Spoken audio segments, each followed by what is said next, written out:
Alright, you guys, welcome back to the channel. We're here today with some more Dragon Ball Z Kakarot. So 3 years ago from yesterday, I am a little bit late with covering the news, but it's fine. 3 years ago from yesterday, one of the best single-player Dragon Ball games was released. This game right here, DBZ Kakarot. It's actually insane how time just flies. It's literally the 3rd year anniversary for this game. That's awesome. I do remember when they first announced this. I was so excited to play this game just because it's literally the anime, but, you know, just in the game format. So that's awesome. I remember covering the entire Dragon Ball Z timeline and then covering the free updates, made every single episode I could possibly make. Then the DLCs dropped. We got DLC 1, 2, 3, and then the new one that just recently dropped, made videos covering all of that. Yeah, this is definitely one of my favorite single-player Dragon Ball games. Comment down below what's yours. My close second is definitely Boost Fury. Shout out to all you guys who play that. So today we're just gonna be going through the timeline, the history of DBZ Kakarot, going through all the free updates, DLCs, just talking about it. It's actually insane because when the game first dropped, I believe they just said that they were gonna be making 3 DLC packs, and that's it. After that, no more. But then they realized, wait, we have a gem. This game is literally one of the best. Let's continue making DLCs. And that's when Season 2 happened, you know, about a year and a half later after DLC 3. Yeah, they stopped making DLC for a long time. But Season 2 is finally here. DLC 5 has been confirmed to be the Dragon Ball Budokai Tenkaichi 23rd tournament, which is going to be extremely awesome. My very first time playing that saga in any Dragon Ball game. I know it was in some other Dragon Ball games. I believe the Attack of the Saiyan, the one for the 3DS, something like that. And obviously the 6th DLC pack hasn't been announced just yet. But I do have a little theory. It's probably way off, but let me give you guys my speculation real quick. So I'm going to be pairing the DLCs in pairs. So the first 2 DLC packs, we got both canon Dragon Ball Z movies, right? The first one being Battle of Gods, the second one being Resurrection of F. Now, the 3rd and 4th DLCs, both being the TV specials, the History of Trunks and Bardock the Father of Goku.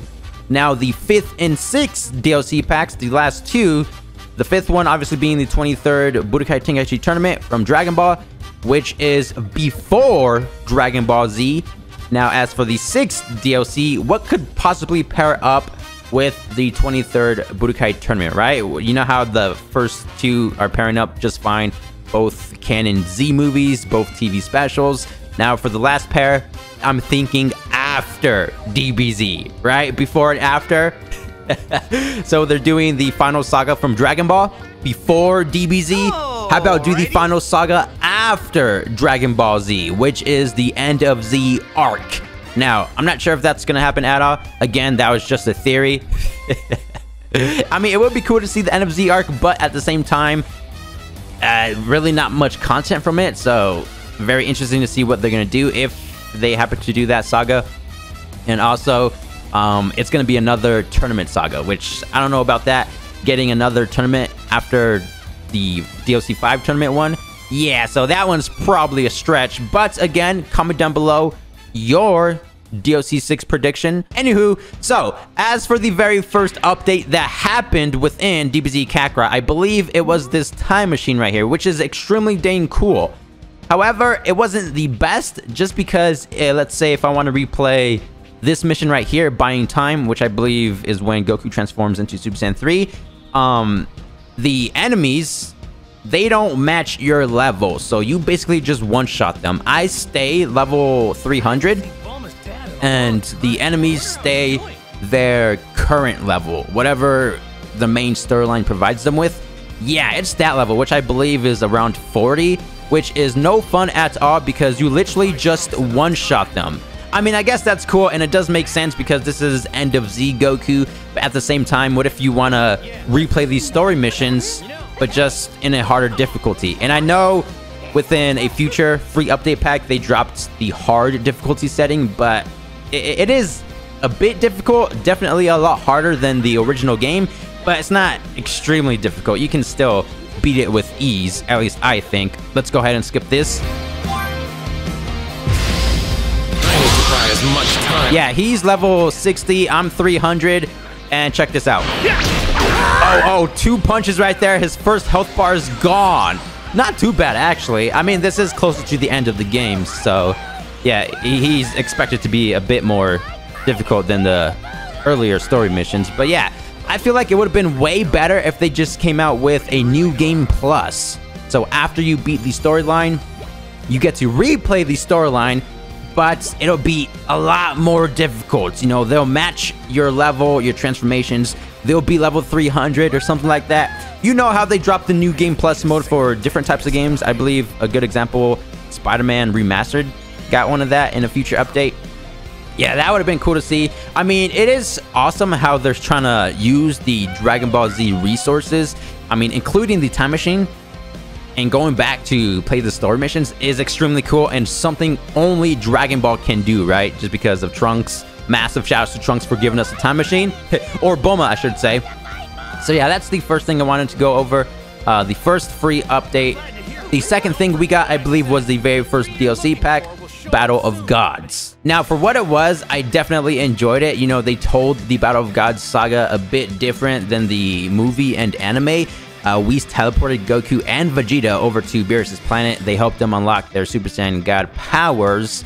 And yeah, we got the God transformation as well as a new super attack for both Goku and Vegeta. Speaking of Vegeta, he's over here.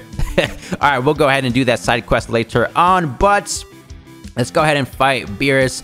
Not a lot of people like this DLC pack just because it didn't come with too much content and it wasn't that long. I believe only like an hour or two. But it's still cool how we get to versus Beerus in the story missions as well as go against the Whis. He's the one that trains us to get the God powers. I think it would have been better if we get to play as Beerus and Whis. I mean, they're already in the game. Why not make them playable? That would have been awesome to see. But again, for what it was, I really did enjoy the first couple of DLC packs. I mean, we get the cool ultimate boss finishers. That's when they first introduced them. At the very end, after we beat Beerus, we get that awesome cinematic. Goku does his full power Kamehameha, and God Vegeta does his God Heat Flash. That's awesome.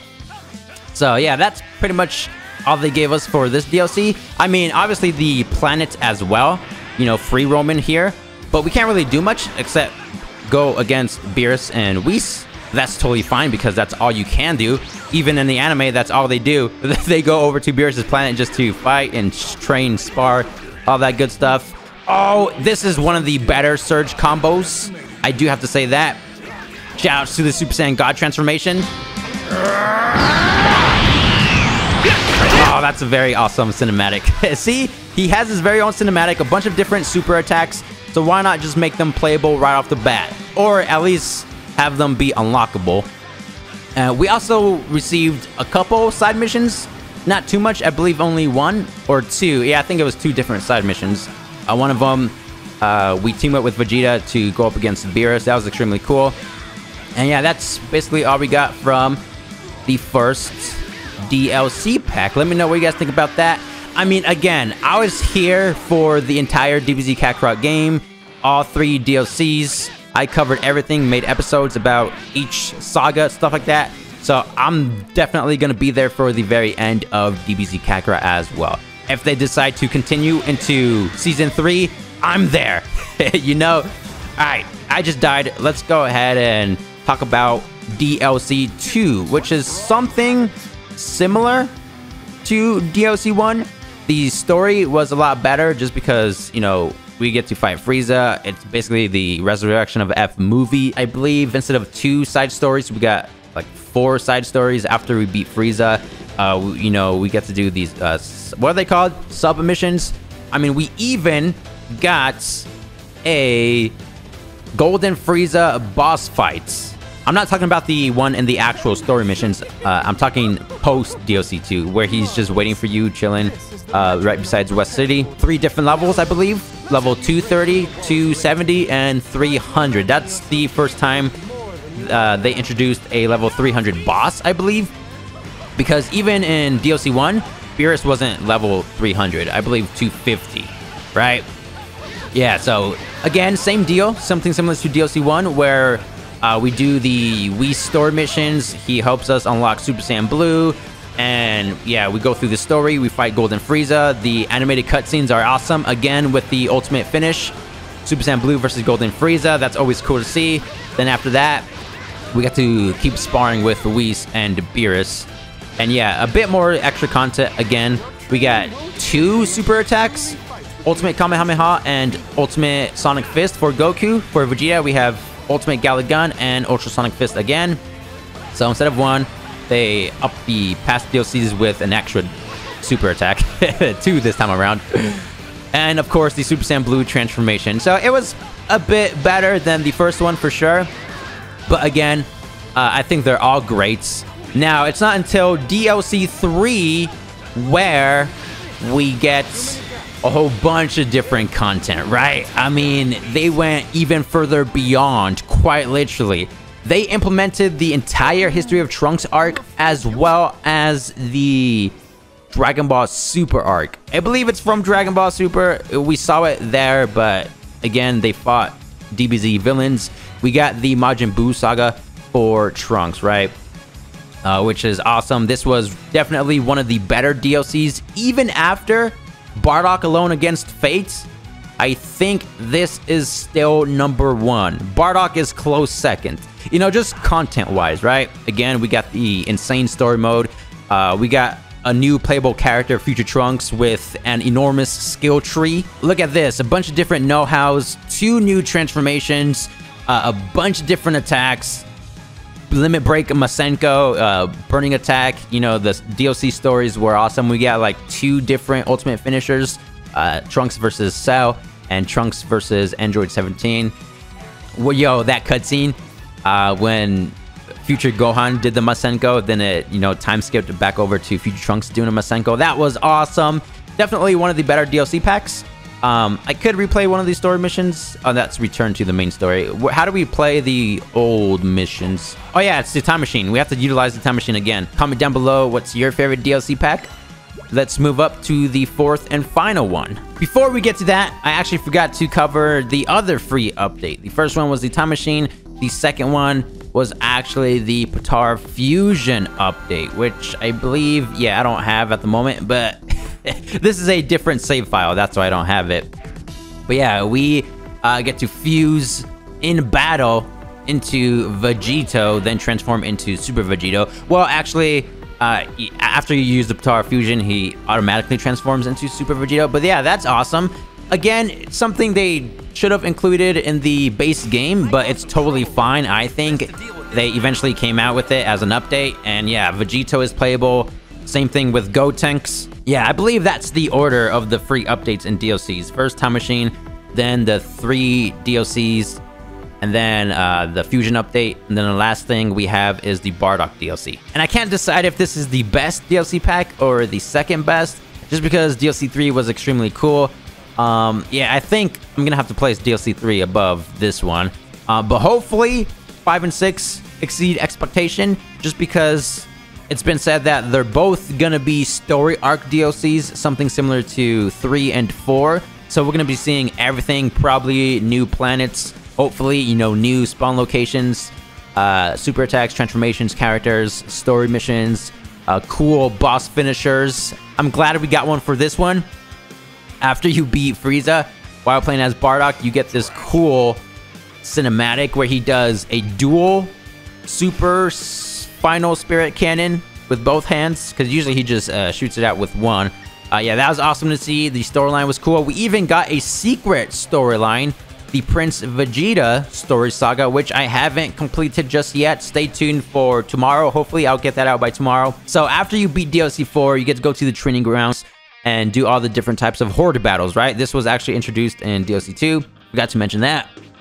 But if you go down, we have kind of like what I was talking about before. It would be cool if they implemented a new game plus, but instead of going through the storyline, they kind of just gave us the individual boss fights, and with increased levels as well. So we have the Dodoria underlings, all level 130, Dodoria himself, level 140, and Frieza, the final boss, 150. I plan on making a video about doing these as well. The final free update that we got was the next gen upgrade, exclusive on PlayStation 5 and Xbox Series. Unfortunately, PC didn't get this update because that's like the main system I play on. So yeah, this is extremely cool. It came with 2 new settings, quality mode and performance mode. Right now I'm playing on performance mode. I do like it a bit more than quality mode. Also, let me know down below in the comments if you guys would like to see a comparison between the two. I've already done a comparison between PlayStation 4 and PlayStation 5. Yeah, PS5 is way better. It's a lot smoother. The quality is better. Oh, and 60 FPS only appears in performance mode. Quality mode, everything looks sharper. You know, the quality is enhanced, obviously. But to be fair, performance mode, you can't really tell the difference. Plus, we get the 60 FPS. So that's why I do like to play on performance mode a bit more. And yeah, a very cool update. Probably my favorite free update for DBZ Kakarot. The combat is a lot smoother. Everything is smoother as well. The cutscenes, the free roam aspect. I think the only thing that hasn't changed are the pre-rendered cutscenes, which makes sense. I think the max quality for those is 1080p at 30 FPS. Could be totally wrong though. I think they even changed the look of the water. Yeah, it looks very different compared to the PC and PlayStation 4 versions. But we do have one more thing to go over. Last but not least, we definitely cannot forget about the Dragon Ball Z Kakarot's modding community, because they basically fill in the gaps. Whenever we don't have official DLC content to play, we get to play with mods. You know, new characters with a whole bunch of different combo strings, effects, super attacks, ultimates, auras, stuff like that. Massive shouts to everybody who contributed to the modding community. Also, I do have some gameplay footage in the background right now because at the time of recording this video, mods aren't currently working for me because the update broke some of the mods. But we have Ultra Instinct Goku, Ultra Ego Vegeta, and Beast Gohan. Eventually, he will pop up soon. But yeah, they contributed a lot to the DBZ Kakarot modding community. I remember when it first started off, it wasn't the best because obviously with every new game, you have to figure out how to mod it at first, right? So it kind of started off slow, first with just recolors, retextures of Super Saiyan Goku, you know, changing the hair color of his Super Saiyan form into Super Saiyan Blue. Same with his base form. You know, they made it look like Super Saiyan God Goku. It was fun, a good time. And then eventually they kind of imported the non-playable characters as playable characters. So the support characters were playable. Vegito, Gotenks, they were all playable. You know, it just progressed further down the line. Now, it's like a brand new DBZ Kakarot game. I like to call it Dragon Ball Super Kakarot or GT Kakarot. Depends on the theme of the video that I'm doing at that time. But yeah, we're getting a lot more transformations, complete new models of characters like Super Saiyan 4 Goku. Shoutouts to everybody again. We have Doobs, Super Saiyan Jates, the Reckon 5, No Names, and a lot of the older modders in the past who participated, like Saitsu, Mustaklo, the Falcon, for creating the original UI signing Goku. And yeah, that's it for Dragon Ball Z Kakarot, and it's 3 years it's been around. Pretty dang cool if you ask me. Of course, if you guys enjoyed this video, make sure to drop a like and subscribe, and I'll catch you guys in the next one. Peace!